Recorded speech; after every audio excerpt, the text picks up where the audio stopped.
Quels sont les 10 mystères les plus intrigants pour l'humanité? D'autres êtres intelligents partagent-ils notre univers? Quand j'ai su que les extraterrestres m'avaient enlevé, j'étais furieuse. Nos âmes survivent-elles à notre mort? En regardant autour de moi, j'ai compris que c'était un fantôme. Que nous soyons croyants, sceptiques ou non-croyants, nous avons tous une opinion. Partez à la découverte des phénomènes étranges, sublimes ou terrifiants, que sont les 10 plus grands mystères du paranormal. Le mystère nous attire. Tout ce que nous connaissons sur notre planète, nous le devons à notre curiosité naturelle. Pourtant, de nombreuses questions restent encore sans réponse. Une pluie d'objets est tombée du ciel. Des décennies avant la naissance de la bombe atomique, une explosion inexpliquée a ravagé la forêt sibérienne sur des kilomètres carrés. Sur des champs céréaliers du monde entier, de mystérieux dessins sont apparus d'un jour à l'autre. Voici notre mystère numéro 10.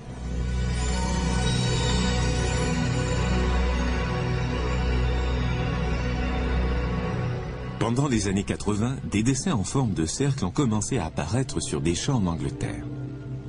Depuis, plus de 2000 cercles céréaliers aux formes plus ou moins complexes se sont formés au Japon, en Australie, dans l'ex-Union soviétique et aux États-Unis. Personne ne peut confirmer avec exactitude s'ils sont de nature extraterrestre, naturelle ou s'il s'agit de canulars. Les cercles céréaliers d'aujourd'hui sont parfois très élaborés mathématiquement et extrêmement précis. Pour beaucoup, ces caractéristiques éliminent la théorie de la cause naturelle. Se pourrait-il aussi que les hommes n'y soient pour rien? Les formes actuelles sont bien plus complexes que celles d'autrefois. Ces apparitions de cercles céréaliers sont trop impressionnantes pour que les farceurs y jouent un rôle important. On nous a sorti ce même argument tout au long de l'histoire. Les Égyptiens auraient été incapables de produire les merveilles mathématiques que sont les pyramides. Il fallait que les extraterrestres les aident. C'est une véritable forme de racisme, non?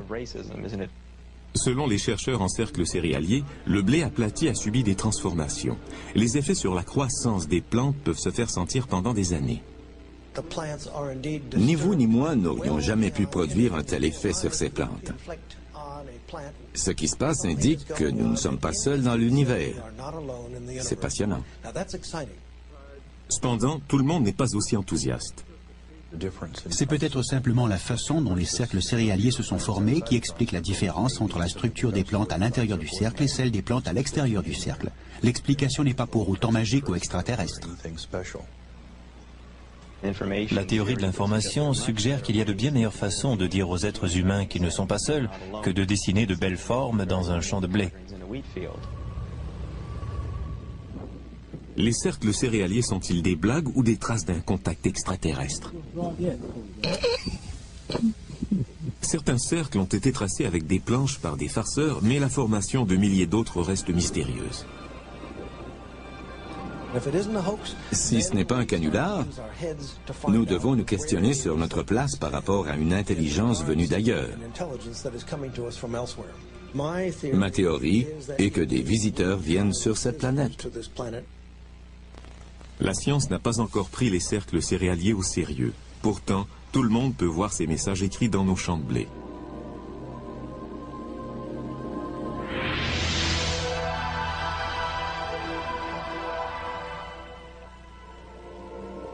Notre mystère numéro 10 est relié à l'espace, mais se pourrait-il que le mystère numéro 9 nous apporte un message du ciel ?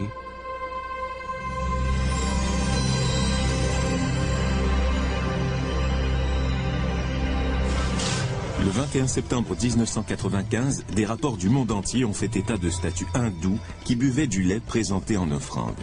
Des milliers de gens ont été témoins de ce phénomène. À New Delhi, des millions d'individus ont offert du lait à leur propre statue. Doit-on parler de miracle ou d'hystérie collective? Contre toute attente, l'Église catholique voit également d'un mauvais œil la plupart des phénomènes prétendument miraculeux. Si la décoloration naturelle d'une vitre prend plus ou moins la forme de la Vierge Marie, les gens deviennent surexcités. L'Église des temps modernes ne donnerait jamais son aval à un tel événement. Parce que l'Église, comme tout le monde, vit dans une époque moderne.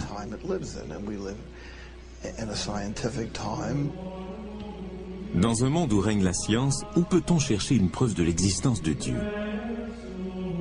L'objet le plus étudié de l'histoire de l'humanité est le suaire de Turin. Beaucoup de gens pensent qu'il s'agit du linceul du Christ mentionné dans la Bible. Nous avons été la première équipe scientifique à pouvoir examiner le suaire en profondeur durant une période de 122 heures en octobre 1978. L'une des premières choses que nous avons découvertes, c'est que contrairement à toutes les autres représentations du Christ à travers l'histoire, celle-ci présentait des taches de sang au niveau des poignets, pas au niveau des paumes.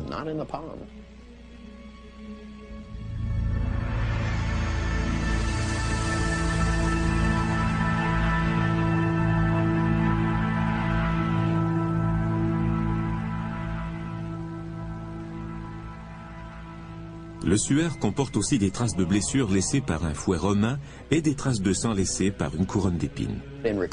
Dans les écrits historiques, une seule personne a été victime de telles tortures et il s'agit de Jésus.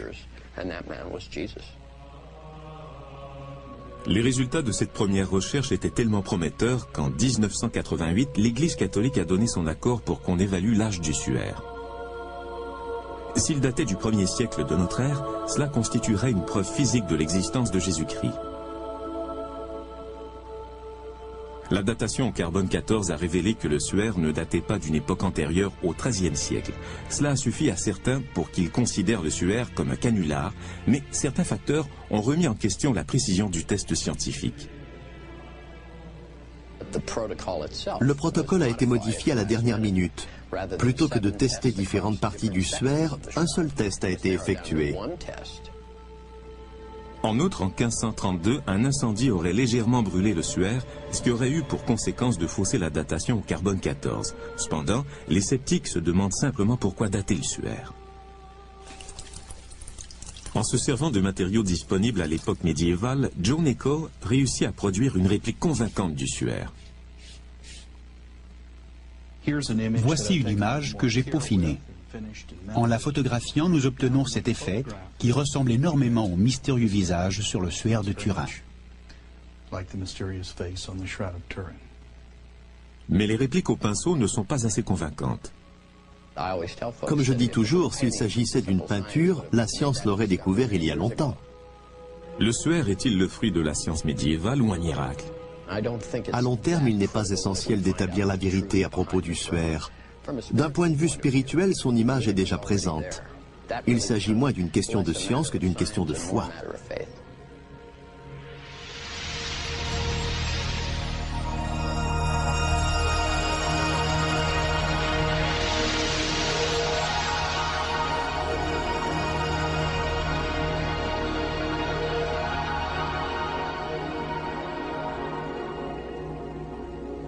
Le mystère numéro 9 remet en question nos espoirs spirituels, tandis que le mystère numéro 8 fait ressortir en nous nos pires terreurs.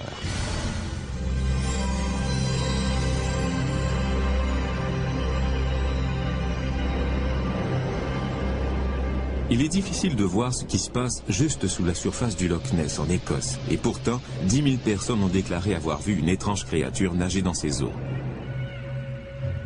Bien qu'on ait prouvé qu'une célèbre photo du monstre du Loch Ness était un canular, on a dépensé des millions de dollars pour chercher la créature dans le lac.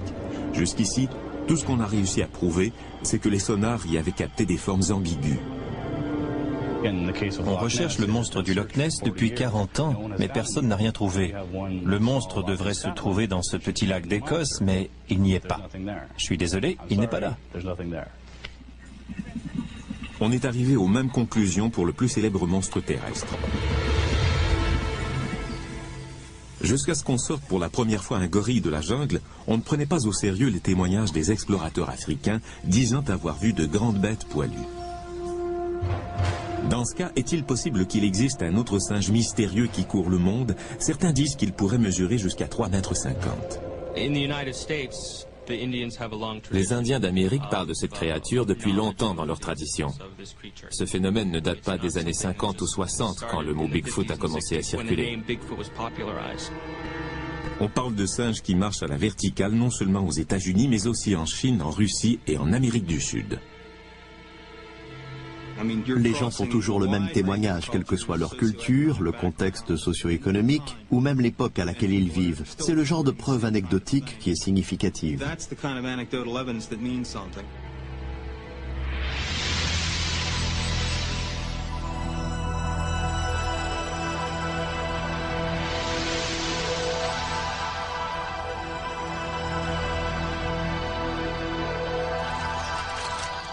Existe-t-il une preuve réelle de l'existence de cet animal?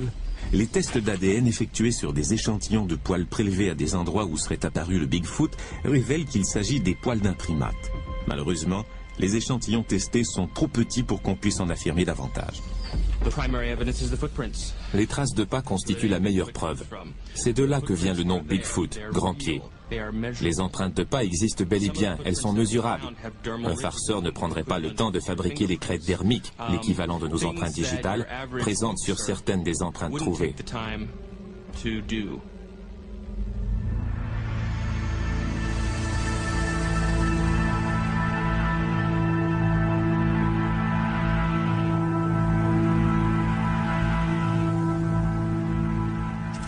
Les canulars isolés expliquent-ils le nombre d'empreintes de pas trouvées dans le monde entier? Il est hautement improbable que des farceurs se soient concertés pour fabriquer des empreintes pendant des décennies et partout à travers les États-Unis. Il est plus facile de concevoir qu'un Bigfoot existe réellement. Seule une population importante de Bigfoot expliquerait qu'il existe encore. Étant donné qu'on en a repéré dans le monde entier, il devrait être innombrable. Statistiquement, nous aurions déjà trouvé des corps, mais ce n'est pas le cas. Donc, à mon avis, il n'existe pas. Les carcasses d'ours sont rares à trouver, et pourtant, personne ne doute de leur existence. Les carcasses d'ours sont rares à trouver, et pourtant, personne ne doute de leur existence. Quand des animaux meurent, d'autres éparpillent leurs carcasses qui disparaissent donc très rapidement. Sans aucune trace d'os, de sang ou de cadavre, le Bigfoot relève toujours du domaine de la mythologie.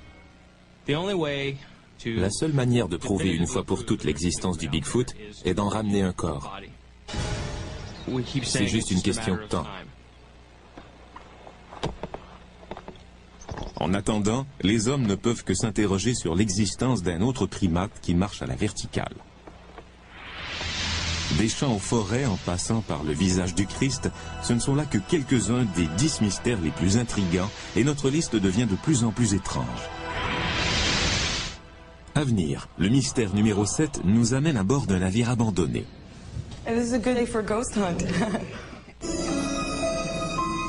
Jusqu'à maintenant, notre liste des mystères les plus intrigants inclut les cercles céréaliers, les miracles et les monstres. Le mystère numéro 7 a un rapport avec le monde des morts.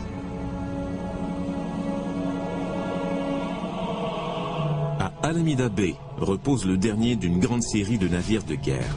Les seules personnes qui habitent ce bateau abandonné, le USS Hornet, sont les morts qui y retournent pour y passer l'éternité.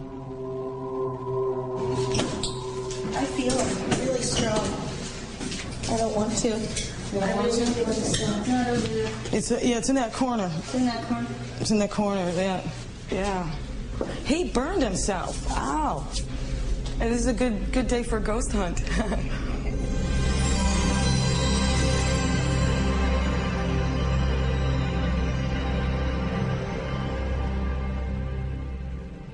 De tout temps, les gens ont vu apparaître les fantômes. Les anciennes civilisations parlaient d'esprits, de gens qui, après leur mort, s'étaient rendus dans un autre monde ou étaient restés coincés dans celui-ci. C'est un phénomène très ancien qui fait partie de l'expérience humaine.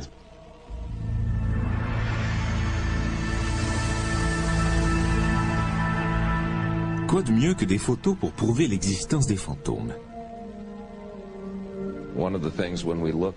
Les photos de fantômes depuis le milieu du 19e siècle sont presque toujours des faux, créés intentionnellement. Aujourd'hui, ces photos sont prises accidentellement.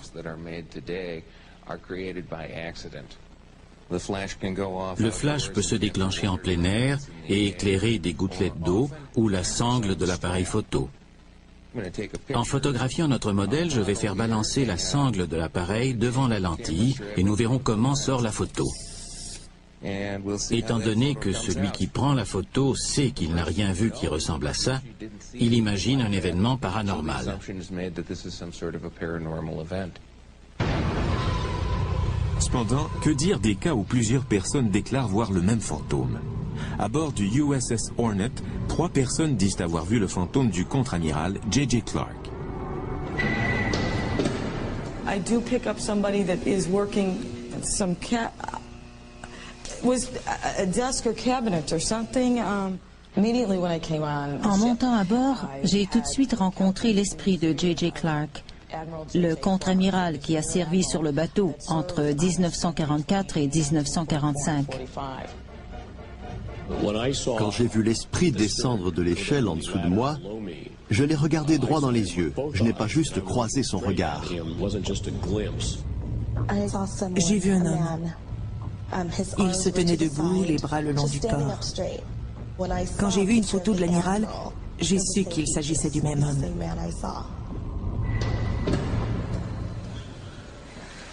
Bingo! Bingo! Mais pourquoi les morts reviendraient-ils de l'au-delà? Il est tout à fait logique que des fantômes apparaissent là où se trouvent des gens, qu'ils retournent à un endroit qu'ils connaissent. Ça revient à dire que les fantômes sont eux aussi des gens morts, mais des gens quand même. Certains croient qu'ils peuvent nous en apprendre.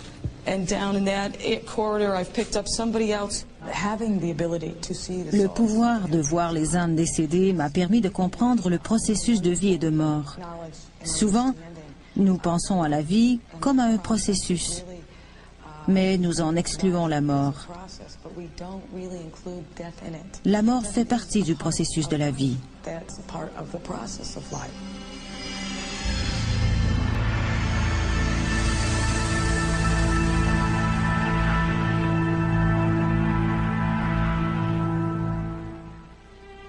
Il est peut-être rassurant de croire que nous ne disparaissons pas après notre mort, mais pour ceux qui sont bel et bien vivants, le mystère numéro 6 pourrait les aider à rester en bonne santé.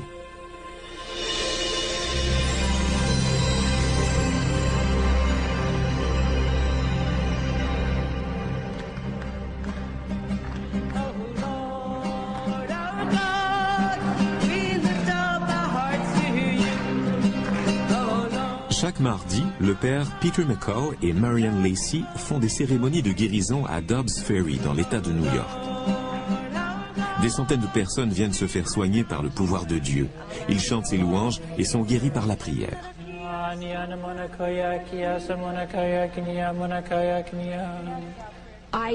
Je sais que ce sont les mains de Dieu qui m'ont guéri. Je ne peux pas l'expliquer autrement. Je sais simplement que c'est vrai.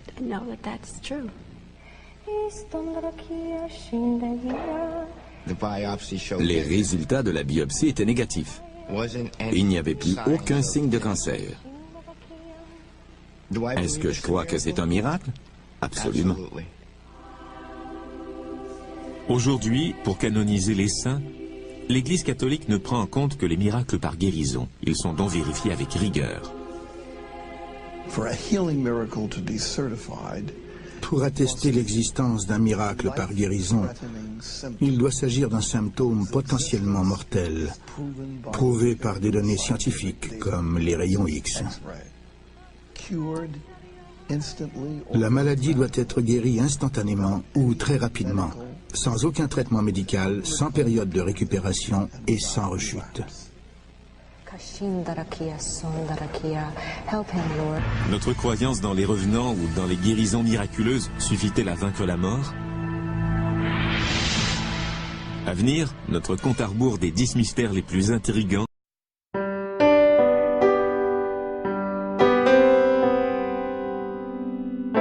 nous fait découvrir des corps qui brûlent tout seuls.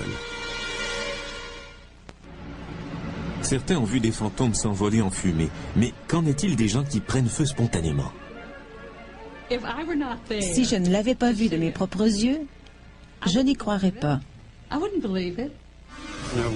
Il restait une petite portion d'une jambe et du crâne. Tout le reste avait brûlé. Notre mystère numéro 5 est peut-être le plus horrible de tous, la combustion humaine spontanée.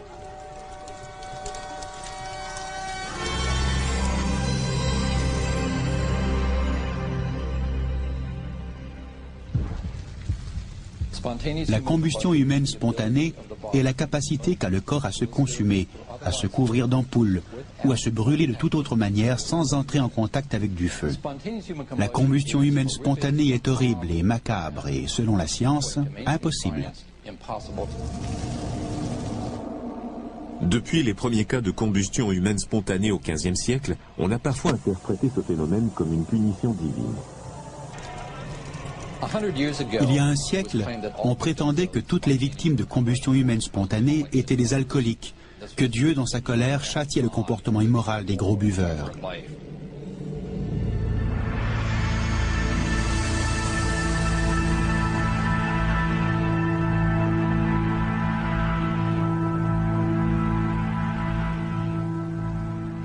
Au XXe siècle, on a rapporté 300 cas de combustion humaine spontanée et tout porte à croire que ce phénomène est à la hausse.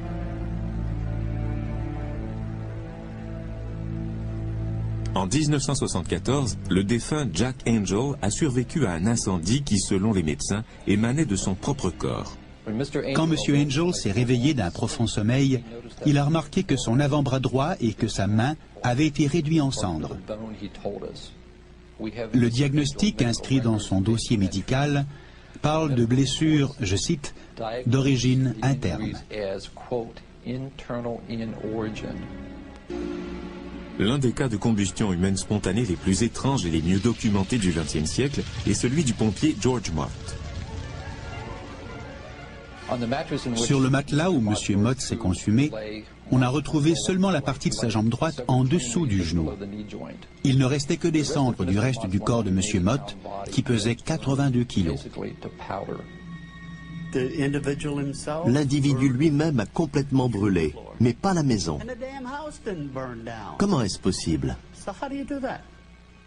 Qu'est-ce qui a pu causer cet incendie et comment un feu peut-il brûler au point de consumer un homme tout en laissant la pièce dans laquelle il se trouve intacte?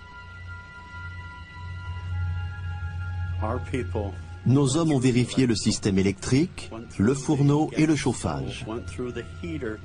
Nous avons déterminé qu'il ne s'agissait pas d'un suicide, ni d'un homicide. Ça ne peut être qu'une combustion humaine spontanée.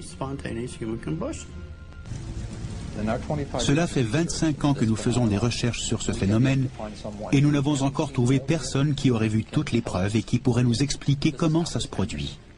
La combustion humaine spontanée est l'un des grands mystères auxquels sont confrontés la médecine et l'humanité.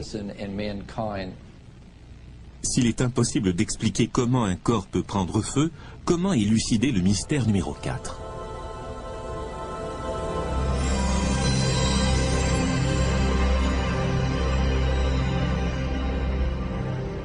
La prédiction est une industrie de plusieurs milliards de dollars.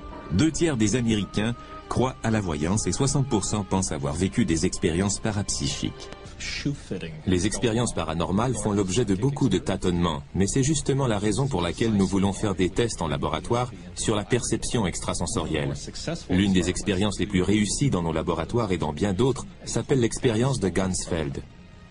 Dans cette expérience, un expéditeur essaie d'envoyer mentalement une image à un partenaire qui se trouve dans une autre pièce.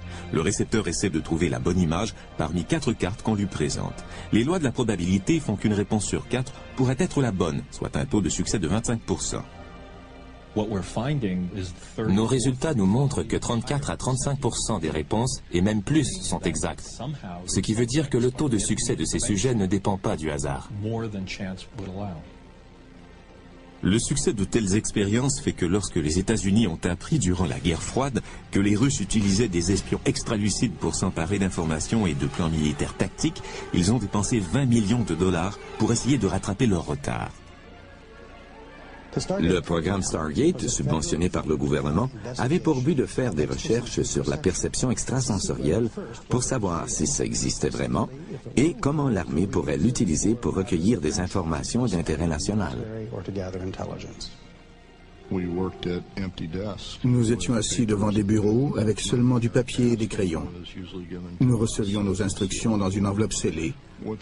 On nous indiquait par exemple qu'une machine avait été perdue et qu'elle pouvait se trouver n'importe où dans la zone nord-est des États-Unis et nous devions tenter de la localiser.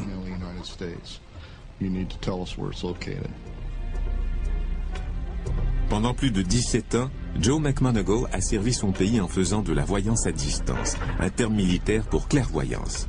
En 1981, Stargate a fait appel au service de McMoneagle pour localiser le général James Dozier, enlevé en Italie par les Brigades Rouges. McMoneagle a réussi à indiquer le nom d'une rue, l'étage d'un bâtiment et la description de l'état du général. Tous ces détails se sont confirmés lors de la libération de Dozier. Mon niveau de précision dans l'affaire Dozier m'a vraiment surpris. C'est ce qui est étonnant avec la voyance à distance. On ne sait pas à quel point les informations sont précises jusqu'à ce qu'on s'en serve. Beaucoup de théories tentent d'expliquer comment ces informations sont transmises ou reçues, mais personne ne le sait vraiment. Nous ne savons pas comment les informations se rendent d'un point à un autre. Nous appelons cette anomalie perception extrasensorielle. Beaucoup de théories tentent d'expliquer comment ces informations sont transmises ou reçues, mais personne ne le sait vraiment.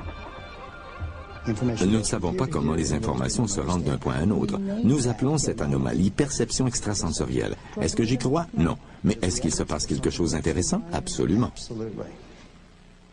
Qu'il s'agisse de combustion humaine spontanée ou de perception extrasensorielle, les 4e et 5e mystères les plus intrigants sont la preuve que nous ne comprenons pas tout ce qui se passe dans notre corps. À venir, les croyants et les sceptiques s'opposent. Sommes-nous seuls dans l'univers? Notre compte à rebours des 10 mystères les plus intrigants comprend déjà les fantômes et la perception extrasensorielle. Si les esprits et les pensées sont capables de voyager dans l'espace, qu'en est-il du mystère numéro 3? Les objets volants non identifiés? Have you all had any reports of unknown flying objects over there? No, we haven't. Oh, okay, I was wondering. We supposedly are having quite an invasion over here.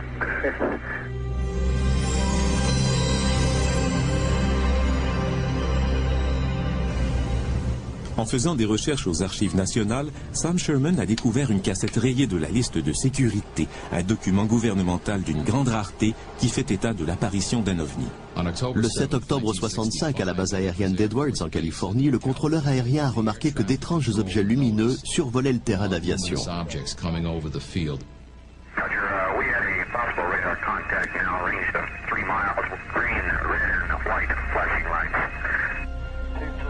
Selon Sherman, ces objets ont été captés au radar à 8 endroits militaires stratégiques de la côte ouest américaine.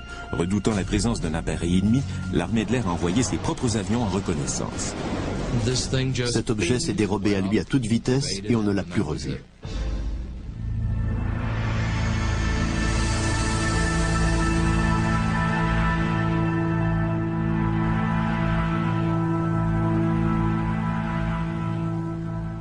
Les apparitions d'objets non identifiés dans le ciel remontent au moins au Moyen-Âge.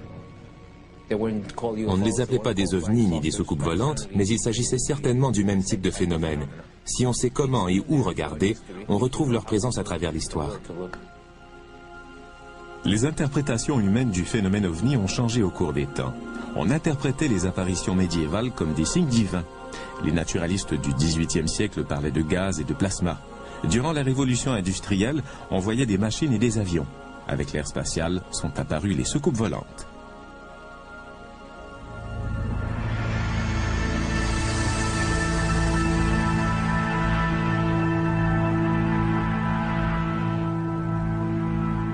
I'm here to discuss the so-called flying saucers. En 1948, les témoignages crédibles d'apparitions d'ovnis étaient tellement nombreux que l'armée de l'air a décidé d'enquêter. Pendant plus de 20 ans, le projet Blue Book a récolté des informations sur 12 600 cas d'objets aperçus dans le ciel, qu'il s'agisse de ballons-sondes ou des phénomènes météorologiques. En 1969, on a mis fin au projet par la déclaration suivante. we have, as of date, come to only one firm conclusion, and that is that it does not contain any conceivable threat to the United States. Il est important de distinguer entre deux questions. Existe-t-il des intelligences extraterrestres dans l'univers et sont-elles vraiment venues ici? On signale des dizaines de milliers d'apparitions dans le monde chaque année. Mais pour la plupart d'entre elles, pour ne pas dire pour plus de 90%, il s'agit de phénomènes naturels. Beaucoup de gens ne réalisent même pas que les étoiles bougent pendant la nuit. Les erreurs d'identification sont nombreuses, mais les ufologues affirment que les vaisseaux extraterrestres ont tous des points communs. Ils ne se déplacent pas du tout comme les avions. Ils tournent à angle droit, s'arrêtent d'un seul coup, effectuent des vols stationnaires, montent dans le ciel à la verticale et descendent comme une feuille qui tombe. Nous ne savons pas à quoi ressemble un vaisseau extraterrestre, mais nous savons à quoi ressemblent nos avions. Si nous apercevons des choses dans le ciel qui n'obéissent pas aux lois de la physique, telles que nous les connaissons, nous pouvons dire qu'elles appartiennent à quelqu'un d'autre qui sait quelque chose que nous ignorons.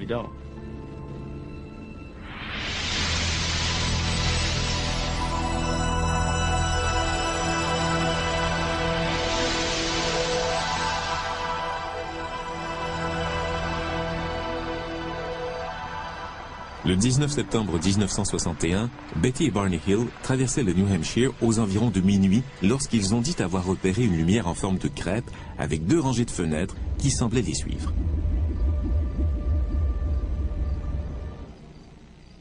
Deux heures plus tard, Barney et Betty se sont réveillés à 56 km au sud de l'endroit où ils s'étaient arrêtés. Sous hypnose, ils se sont souvenus que de petits extraterrestres gris leur avaient prélevé des échantillons de cheveux, d'ongles et de peau. Avec le récit des Hill, on entendait parler pour la première fois du mystère numéro 2.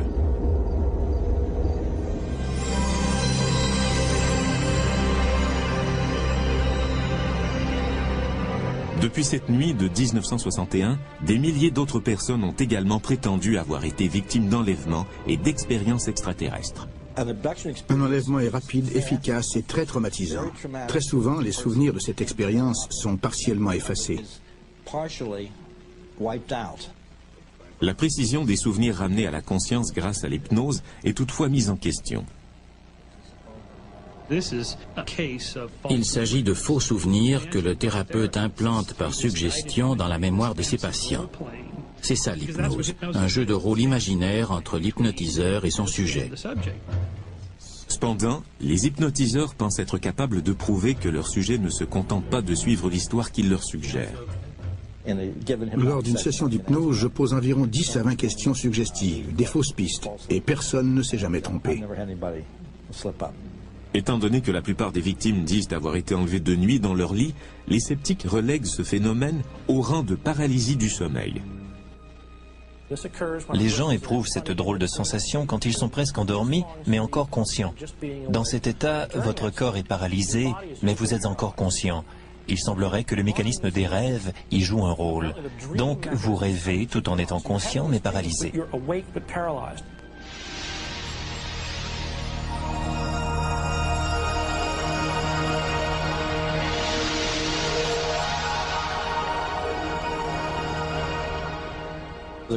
Il y a beaucoup d'autres éléments qui ne correspondent pas à la paralysie du sommeil. Par exemple, il est déjà arrivé que plusieurs personnes issues d'endroits différents soient emmenées à bord du même vaisseau. Quand elles sont habillées, elles reviennent parfois en portant les vêtements de quelqu'un d'autre, comme cette femme qui portait un survêtement en se couchant et qui s'est réveillée avec la chemise de nuit de quelqu'un d'autre.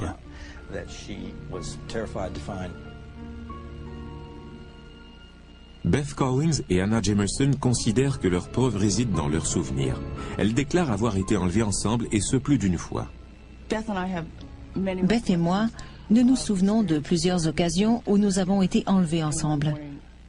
Un matin, nous nous sentions mal toutes les deux et je lui ai dit que quelque chose s'était passé. Elle m'a répondu que la nuit précédente, elle avait vu les extraterrestres m'injecter quelque chose au niveau de la nuque. Elle m'a demandé si elle pouvait vérifier sous mes cheveux et j'ai accepté parce que je pensais qu'elle ne trouverait rien. Mais il y avait un trou dans ma nuque, juste à l'endroit où elle les avait vus m'injecter quelque chose dans le cerveau. J'aurais préféré être folle plutôt que d'en parler à qui que ce soit, même à Anna. Je ne pouvais pas faire comme si rien ne s'était passé. Mais je ne pouvais pas oublier ce dont je me souvenais. Quand on possède des preuves comme celle-ci, il est très difficile de croire qu'on ne s'est pas vraiment fait enlever. Et je sais qu'il m'enlève régulièrement. Après avoir étudié tellement de cas et avoir vu tellement de traumatismes et de preuves physiques, j'ai répondu à quelqu'un qui me demandait si j'y croyais vraiment que je ne pouvais malheureusement plus me permettre le luxe de douter. Des étranges vaisseaux spatiaux aux enlèvements par des extraterrestres, les deuxième et troisième mystères les plus intrigants prouvent que nous sommes fascinés par les êtres venant d'un autre monde. Du tréfonds de notre esprit jusqu'à l'espace infini, le débat qui fait rage entre les croyants et les sceptiques nous mène vers le mystère ultime. Notre naissance marque le début d'un processus qui nous mènera à notre décès. Le concept d'une vie après la mort est le principe fondateur de toutes les grandes religions. Cependant, il reste à élucider le mystère le plus intrigant de tous. Existe-t-il une preuve de la vie après la mort ?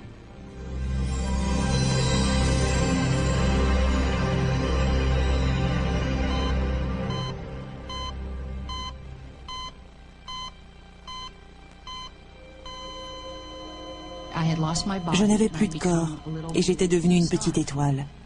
À ce moment-là, j'avais l'impression que ce qui m'arrivait était tout à fait normal. J'étais contente de voir que je n'avais plus de corps, que j'en étais libérée. C'était comme dans Star Trek, quand ils volent à une vitesse hyper exponentielle et qu'ils voient toutes les lumières défiler devant eux. Je voyageais à des millions de kilomètres à l'heure. Chaque culture a sa propre conception de l'au-delà. Mais comment se fait-il que nous croyons à l'existence d'un monde après la mort ? Depuis au moins un siècle, on s'intéresse à la vie après la mort, aux visites que nous rendent les défunts et à la communication avec les esprits.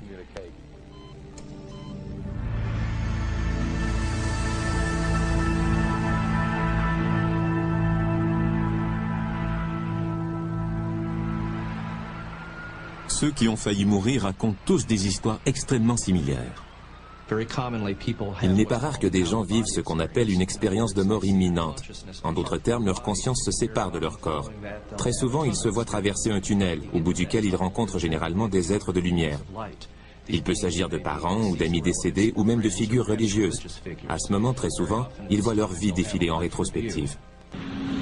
Des tests en laboratoire ont montré que la perte de conscience provoquée par la gravité générait des expériences de mort imminente, la vision d'un tunnel et de lumière blanche. Cela s'apparente à certaines caractéristiques de l'expérience de mort imminente.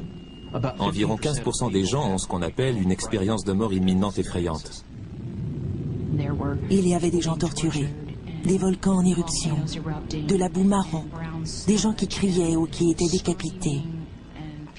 Tout ça ressemblait à l'idée traditionnelle qu'on se fait de l'enfer.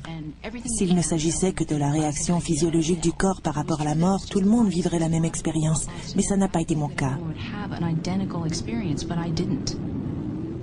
Des rescapés ont lu des étiquettes posées au-dessus de ventilateurs de plafond. Ils ont répété des conversations tenues dans des pièces éloignées et même rapporté des informations tangibles de l'au-delà.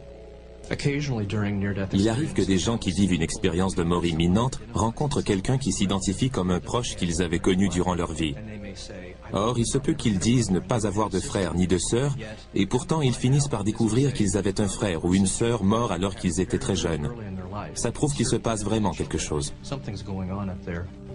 Si des gens reviennent bel et bien de l'au-delà, quel message en ramènent-ils ? J'ai vécu un énorme téléchargement d'informations. Avant de pouvoir me demander si j'étais en train de mourir, j'ai entendu cette phrase. Nous ne mourrons pas, notre corps meurt, mais notre âme, jamais.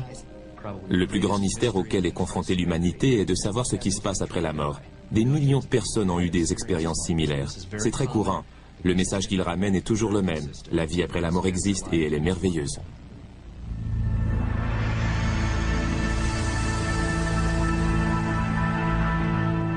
Y a-t-il une vie au bout du tunnel? Cette question ultime met fin à notre compte à rebours des 10 mystères les plus intrigants de l'humanité. L'esprit humain a besoin de créer un monde ordonné et gouverné par des règles indiscutables. Pourtant, les réponses aux grands mystères du monde continuent à nous échapper. Nous en avons appris plus sur la Terre et le cosmos depuis 25 ans que durant toute l'histoire de l'humanité. Pourtant, plus nous avançons, plus le monde nous semble mystérieux. Plus nos connaissances scientifiques augmentent, plus nous entrons en contact avec l'inconnu. Ce sera toujours le cas, de plus en plus. Nous ne connaîtrons jamais tout.